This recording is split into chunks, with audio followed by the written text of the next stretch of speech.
Hello student, आज के इस वीडियो में हम permittivity, relative permittivities, similarity between electrical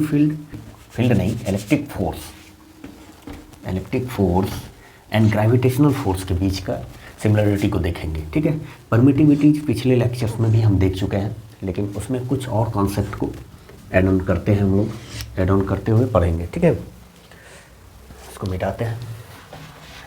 परमिटिविटीज को विद्युतशीलता भी बोलते हैं। ठीक है, रिलेटिव परमिटिविटी को एप्सिलॉन आर से रिप्रेजेंट किया जाएगा। ठीक है, और परमिटिविटीज को एप्सिलॉन से। ठीक है, तो परमिटिविटीज इन एनी मीडियम, या तो एप्सिलॉन सिर्फ लिखें या EM मतलब मीडियम को रिप्रेजेंट कर रहा है, बराबर क्या होता है परमिटिविटीज इन एयर या वैक्यूम। ठीक है, इनटू रिलेटिव परमिटिविटीज। ठीक है, अब रिलेटिव परमिटिविटीज बराबर क्या लिख सकते हैं, EM यानी कि मीडियम में परमिटिविटीज बाय परमिटिविटीज इन एयर, ये लिख सकते हैं। और हम लोग प्रीवियस लेक्चर में परमिटिविटीज का डायमेंशंस भी देख चुके हैं, यूनिट भी देख चुके हैं। तो ये जो इसका अच्छा है, इसका ये दोनों परमिटिविटीज यानी परमिटिविटीज एयर में हो या किसी भी माध्यम में हो, लिक्विड में हो या ठोस में हो। ठीक है, उसमें परमिटिविटीज का यूनिट सेम होगा। ठीक है, जब परमिटिविटीज का यूनिट किसी भी माध्यम में सेम होगा तो रिलेटिव परमिटिविटीज क्या हो जाता है, यूनिट लेस होगा। यूनिट लेस यानी कोई मात्रक इसका नहीं होगा, क्योंकि एक रेशियो हो गया, सेम चीज़ का रेशियो होगा तो मात्रक नहीं होगा, तो मात्रक नहीं होगा तो क्या हो जाएगा, डायमेंशन भी नहीं होगा, यानी कि इसका बीमा भी नहीं होता है, डायमेंशन रहित होता है। ठीक है, और इसका तो बीमा होता है, हम पहले ही देख चुके हैं। अब परमिटिविटीज होता क्या है, हम प्रीवियस लेक्चर में भी देख चुके हैं। तो देखिए 2 पॉइंट चार्ज है। ठीक है, 2 पॉइंट चार्ज है तो क्या होगा, एक इलेक्ट्रिक फील्ड दोनों के बीच जनरेट होगा, ये हम जानते हैं। यानी कि दोनों में या तो अट्रैक्शन या रिपल्सन होगा ना। अगर सेम होगा तो रिपल्सन हो जाएगा, और अपोजिट है तो क्या हो जाएगा, इलेक्ट्रिक फील्ड। क्योंकि हम लोग को पता है कि कोई पॉइंट चार्ज के चारों सराउंडिंग में क्या होता है, एक इलेक्ट्रिक फील्ड का जनरेशंस होता है। अगर पॉजिटिव पॉइंट चार्ज है तो इधर से बाहर की ओर क्या होता है, एक फील्ड बनता है, बाहर की ओर डायरेक्शंस होता है। और नेगेटिव है तो क्या होता है, इसमें इन करता है। ठीक है, तो ये चारों तरफ तो एक क्या होता है, एक रीजन बन जाता है। ठीक है, इलेक्ट्रिक फील्ड, विद्युत क्षेत्र बन जाता है। ठीक है, 2 पॉइंट चार्ज के बीच। तो परमिटिविटीज क्या होता है कि एक जो अगर एयर में है या लिक्विड में है या कहीं भी किसी भी माध्यम में रखा हुआ है 2 पॉइंट चार्ज, तो परमिटिविटी उस माध्यम का एक भौतिक गुण होता है, एक क्या होता है, फिजिकल प्रॉपर्टीज होता है। कैसा फिजिकल प्रॉपर्टीज, तो हम प्रीवियस लेक्चर में देख चुके हैं कि ये जो चार्ज को स्टोर करने का एक एबिलिटी को बोलते हैं। इलेक्ट्रिक फील्ड में चार्ज के स्टोर करने का एबिलिटी होता है, हर एक माध्यम का अलग अलग होता है, वही परमिटिविटी होता है। या दूसरे तरीक़ा से इसको समझ सकते हैं कि जब 2 आवेश है या चार्ज पार्टिकल्स है, उसमें इलेक्ट्रिक फील्ड जनरेट हो रहा है, तो परमिटिविटी किस वर्ड से आया, परमिट वर्ड से आया है। तो ये क्या करता है, मीडियम जो होता है एक परमिट करता है। क्या परमिट करता है कि जाओ इलेक्ट्रिक फील्ड को तोड़ो। ठीक है, कुछ रख लो अपने पास। रखना ही क्या हो गया, स्टोरेज करना, यानी कि जो रखे वो इलेक्ट्रिकल एनर्जी स्टोर करना, या यूँ कह सकते हैं कि विरोध करना। इलेक्ट्रिक फील्ड जो जनरेट होता है, लाइन ऑफ इलेक्ट्रिक फील्ड जो होता है, लाइन्स ऑफ फोर्स जो होता है, उसको विरोध करता है, कि दोनों के बीच विरोध करता है। तो वह विरोध करने की एबिलिटी जो होता है वही है परमिटिविटीज। ठीक है, और परमिटिविटी से हम, और जो ये वैल्यू है, तो इतना विरोध करने का कहते हैं कि अगर एयर में तो इतना विरोध करने का एबिलिटीज है। ठीक है, अगर विरोध ज़्यादा हो रहा है तो आप खुद ही सोच सकते हैं कि ये दोनों के बीच जो है बल, ज़्यादा विरोध होगा तो बल कम लगेगा। यानी कि परमिटिविटी जो होता है दोनों के बीच जो होता है विद्युत क्षेत्र, जो विद्युत बल जो क्रिएट होता है, वो परमिटिविटी विद्युत बल को अवरुद्ध करता है, विरोध करता है। ठीक है, विरोध करता है। तो इसीलिए परमिटिविटी ज़्यादा होगा अगर उस माध्यम का, तो उस माध्यम में विद्युत क्षेत्र या यूँ कह सकते हैं विद्युत बल कम हो जाएगा दोनों आवेश के बीच में।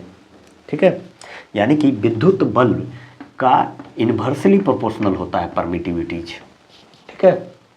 और इसको हम प्रूफ भी कर सकते हैं अभी, ठीक है, क्योंकि ये अवरोध कर रहा है बल को। तो बल जितना अब देखिए, हम फ्री स्पेस में अगर कोई दो चार्ज रखा हुआ है, पहले फ्री स्पेस में रखा हुआ है दो चार्ज, तो हम क्या जानते हैं, दोनों के बीच जो बल लगता है कूलम्ब्स लॉ के अनुसार 1/4 पाई एप्सिलॉन नॉट लिखते हैं, क्योंकि यहाँ पे फ्री स्पेस में मतलब परमिटिविटीज का बात हो रहा है, क्योंकि फ्री स्पेस का हम बल लिख रहे हैं।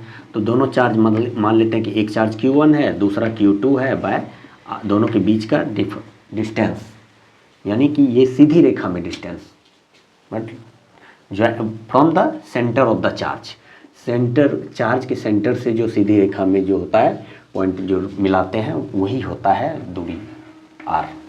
ये हो गया। अब इसको क्या कर देंगे, हम लिक्विड में डाल देंगे, ठीक है, किसी भी लिक्विड में Q2 Q1 या Q2, डिस्टेंस वही रखेंगे r, ठीक है, कांस्टेंट डिस्टेंस। डिस्टेंस अगर अलग रखेंगे तो फिर अलग मैटर हो जाएगा, ठीक है। तो देखिए यहाँ पे है माध्यम में, लिक्विड मीडियम में फोर्स विद्युत बल क्या होगा, तो 1/4 पाई एप्सिलॉन m लिखे, क्योंकि परमिटिविटीज इन मीडियम्स लिक्विड में, ठीक है। तो लिक्विड का परमिटिविटीज का वैल्यू तो हम समझ रहे हैं कि कैसे लिखते हैं पॉइंट में, तो लिक्विड का कम हो जाता है एयर से, ठीक है। तो रिलेटिव परमिटिविटी का क्या यूज है, क्या बेनिफिट करता है, उस चीज़ को हम समझने का कोशिश कर रहे हैं इसमें, ठीक है। तो Q1 Q2/r², ये हो गया। अब देखिए ये दोनों का रेशियो निकालने का कोशिश करते हैं, ठीक है। तो F/Fm बराबर, देखिए जो कॉमन है उसको तो हम काट देते हैं, ठीक है। तो F का देखिए ये बात इसमें भी है रेशियो, ये जो भी है कॉमन सब खत्म हो जाएगा। तो यहाँ पे बचेगा ऊपर में एप्सिलॉन 1/ε0, नीचे में 1/em। इसको अगर उल्टा कर देंगे तो क्या हो जाएगा, ऊपर में हो जाएगा Em/ε0। देखिए यहाँ पे F जो होता है पहले एयर में था, तो एयर के कंपेरिजन पे हम यहाँ पे लिखे हैं, ठीक है।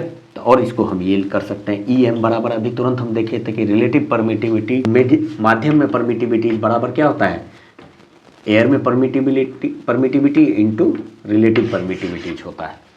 तो यहाँ पे हम लिख सकते हैं ε0 εr डिवाइडेड बाय ε0, ये कैंसिल हो जाएगा तो Er बचा, यानी कि अब हमारे पास क्या बचा, F/Fm बराबर Er, ठीक है। या यूँ लिख सकते हैं, F को उधर कर देंगे Fm को, यानी कि Fm बराबर क्या हो जाएगा, F/Er, ठीक है। अब देखिए यहाँ पे रिलेटिव परमिटिविटीज, यहाँ पे देखिए कि Fm माध्यम में बल जो है फोर्स बराबर क्या हो जाएगा, एयर मीडियम में जो बल होगा विद्युत बल डिवाइडेड बाय रिलेटिव परमिटिविटीज, यानी कि रिलेटिव परमिटिविटीज ज़्यादा होगा तो माध्यम में क्या हो जाएगा, जैसे जैसे बढ़ेगा रिलेटिव परमिटिव माध्यम में बल कम होते जाएगा, ठीक है। और ये कंडीशंस कब है, जब दूरी दोनों के चार्ज के बीच सेम हो तब, ठीक है, बराबर एयर में जितना है रखे हुए हैं, फिर उसको लिक्विड में भी उतने ही दूरी पे दोनों चार्ज रखे हैं तब। तो ये एक फार्मूला डिजाइन हो गया। तो देखिए लिक्विड में वाटर का जो होता है रिलेटिव परमिटिविटीज क्या होता है, Er बराबर 81, ठीक है। तो देखिए अब माध्यम में हम आसानी से निकाल सकते हैं, पहले एयर में निकाल लेंगे जो है विद्युत बल, 81 से डिवाइड कर देंगे तो वो वाटर में मतलब जो है विद्युत बल निकल जाएगा इस फार्मूला से। डायरेक्ट भी निकाल सकते थे इस फार्मूला को यूज करके, तो लेकिन डायरेक्ट वाटर में क्या हो जाता है, 3 × 10⁻⁷ समथिंग ऐसे होता है, तो ये याद रखना मुश्किल है। लेकिन ये भी याद रखना नहीं है, क्वेश्चंस में दिया रहता है, जिस भी लिक्विड का माध्यम में रिलेटिव परमिटिविटी दिया रहेगा हम इसके आधार पर ये क्वेश्चंस को सॉल्व कर लेंगे, ठीक है। अगर मान लीजिए कि दोनों के स्पेस अलग अलग हो जाए, मतलब दूरी चार्ज का, मतलब एयर में r दूरी पर था और जो है वहाँ पे r/2 दूरी पर कर दिए, तो हम उस समय हम इस तरह से सॉल्व कर लेंगे, ठीक है। क्वेश्चंस को इस तरह से सॉल्व कर लेंगे तो सॉल्व हो जाएगा, ठीक है। इस चीज़ पे ध्यान रखना है, ये फार्मूला जो है जब मतलब दोनों के चार्ज के बीच का दूरी सेम है दोनों ही कंडीशंस में तब, ठीक है। समझ चुके हैं कि परमिटिविटी ज़्यादा होगा तो फोर्स कम होगा, ये वाइस वर्सा होगा एयर में, gravitational force versus electric force में क्या सिमिलरिटी है, ये चीज़ को देखते हैं। सबसे पहला सिमिलरिटी F बराबर क्या होता है, यहाँ पे एफ जी बराबर कैपिटल जी, जो कि गुरुत्वाकर्षण कांस्टेंट है, ग्रेविटेशनल कांस्टेंट है, ठीक है, गुरुत्वाकर्षण नियतांक। ये m1 जो है क्या है, दो मास है, द्रव्यमान है, दोनों के बीच का दूरी का स्क्वायर। यहाँ पे भी क्या होता है कि Q1 Q2 bye are square, यहाँ पे दो आवेश के बीच का दूरी है ये r, ठीक है। ये सिमिलरिटी पहला हम देख चुके हैं कि दोनों इन्वर्स ऑफ क्या होता है, इन्वर्स ऑफ स्क्वायर होता है, लॉ को फॉलो कर रहा है, इन्वर्स स्क्वायर लॉ। वर्ग का इसको मतलब व्युत्क्रमानुपाती होता है, दूरी के वर्ग का व्युत्क्रमानुपाती होता है। ये है पहला इन्वर्स स्क्वायर लॉ को फॉलो करता है, ठीक है। एक चीज़ ये हो गया। और देखिए, तो ये दोनों में क्या होता है कि ये जो होता है मास, जैसे मास है, मास के सेंटर से, दो मास के सेंटर से जो लाइन ज्वाइन करता है उसके बीच का दूरी है ये r। इसी तरह ये भी चार्ज का भी सेंटर से जो पास करता है लाइन सीधी रेखा में, वही दूरी है r। ये चीज़ भी है, एक्ट ए लाइन ज्वाइनिंग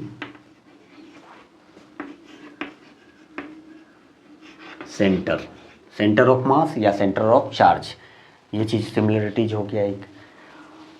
अब देखिए इसमें अंतर क्या है अलग, k का मान क्या होता है 9 गुना 10 टू द पावर 9, और क्या होता है न्यूटन मीटर स्क्वायर पर कूलम्ब स्क्वायर, ठीक है, ये होता है। ये चीज़ ध्यान रखना है, इसका ये हो जाएगा। अब इसका देखिए, इसका क्या होता है 6.67 गुना 10 टू द पावर 11 शायद होता है, -11 होता है, ठीक है।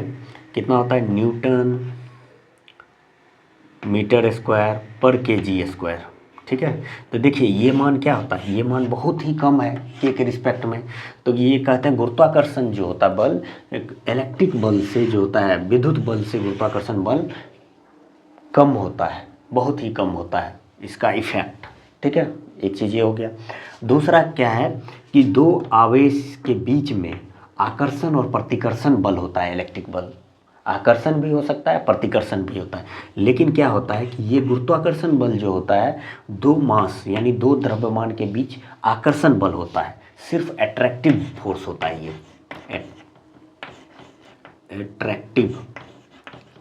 अट्रैक्टिव फोर्स होता है, मतलब आकर्षण बल होता है ओनली। ये आकर्षण एंड रिपल्सन दोनों बल होता है ये, ठीक है।